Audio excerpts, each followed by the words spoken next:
जय हिंद साथियों। आज हम क्लास 12th के चैप्टर नंबर 3 संपूर्ण क्रांति जो जयप्रकाश नारायण जी के द्वारा लिखा गया है। आज इस चैप्टर में हम ऑब्जेक्टिव टाइप क्वेश्चन देखने वाले हैं, लॉन्ग टाइप क्वेश्चन देखने वाले हैं और व्याख्यात्मक प्रश्न का भी हल करेंगे। तो चलिए वीडियो को करते हैं शुरू। आपका पहला प्रश्न है, जयप्रकाश नारायण रचित पाठ का नाम क्या है? तो इसका सही जवाब होगा संपूर्ण क्रांति। इसका सही जवाब होगा संपूर्ण क्रांति। आपका अगला प्रश्न है, जयप्रकाश नारायण के बचपन का नाम क्या था? तो इसका सही जवाब होगा बाउल। जयप्रकाश नारायण जी का बचपन का नाम बाउल था। आपका अगला प्रश्न है, जयप्रकाश नारायण ने छात्र आंदोलन का नेतृत्व कब किया? तो इसका सही जवाब हो जाएगा सन 1974 ईस्वी में। सन 1974 ईस्वी में।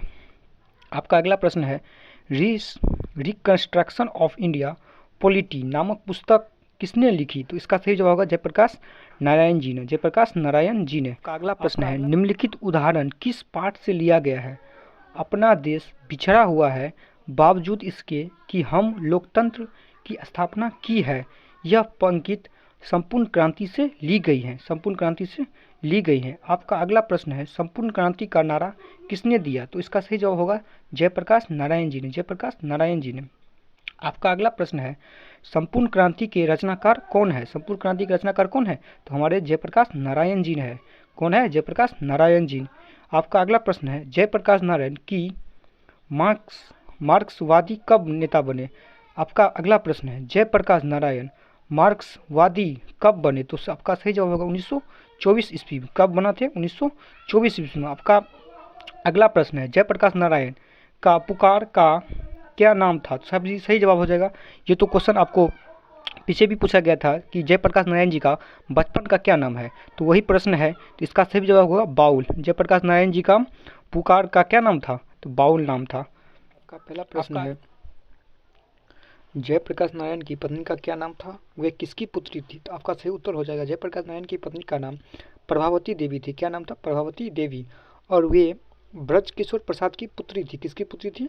ब्रजकिशोर प्रसाद की पुत्री थी। आपका अगला प्रश्न है, जयप्रकाश नारायण किस प्रकार का नेतृत्व देना चाहते थे? आपका सही उत्तर हो जाएगा जयप्रकाश नारायण का नाम था, मुझे नेता नहीं बनना है, मुझे सामने खड़ा करके और कोई डिटेक्ट करे पीछे से क्या करना है तुम्हें, तो इस नेतृत्व को कल मैं छोड़ देना चाहूँगा। मैं सबकी सलाह लूँगा, तालियां नहीं बात सुनिए, बात समझिए, सबकी बात सुनूंगा, फैसला मेरा होगा, इस फैसले को छात्रों को मानना होगा, सबको मानना होगा, तब तो इस नेतृत्व का कोई मतलब होगा, तब यह क्रांति, छात्र क्रांति, संपूर्ण क्रांति सफल हो सकती है, और नहीं तो आपस के झगड़े में, बहसों में पता नहीं कि किधर बिखर जाएंगे और क्या नतीजा निकलेगा।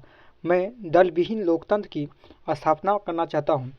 इसका अर्थात होता है, जयप्रकाश नारायण जी कहते हैं कि मैं आप लोगों के चुनने पर नेता नहीं बनूंगा, और नेता जब भी मैं बनूंगा अगर, तो ना ही मैं किसी की बात सुनूंगा, बात सबकी सुनूंगा, लेकिन अंतिम फैसला मेरा ही होगा।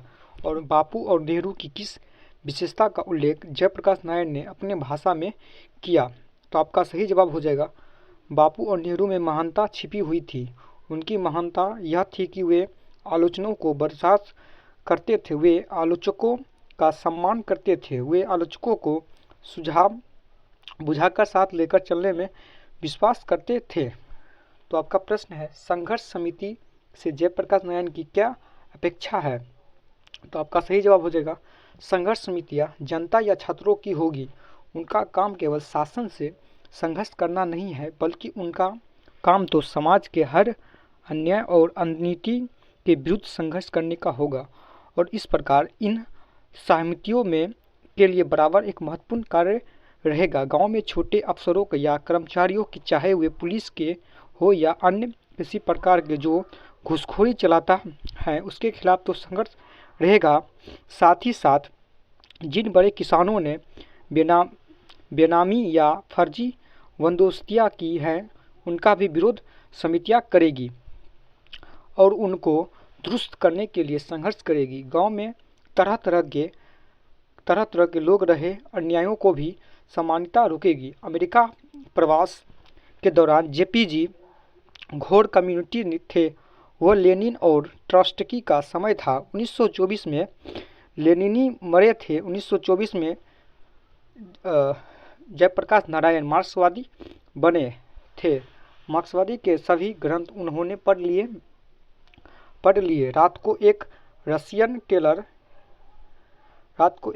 टेलर के घर रोज क्लास लेते थे। वहाँ से जब वे लौटते तो कम्युनिस्ट थे, लेकिन वह राष्ट्रहित के अंग्रेजों को भगाने के लिए कांग्रेस में शामिल हुए। कम्युनिस्ट होकर भी वे अपने कांग्रेस से अलग नहीं रख सकेंगे। आज़ादी का लड़ाई में भाग लेना उन्हें चाहिए था।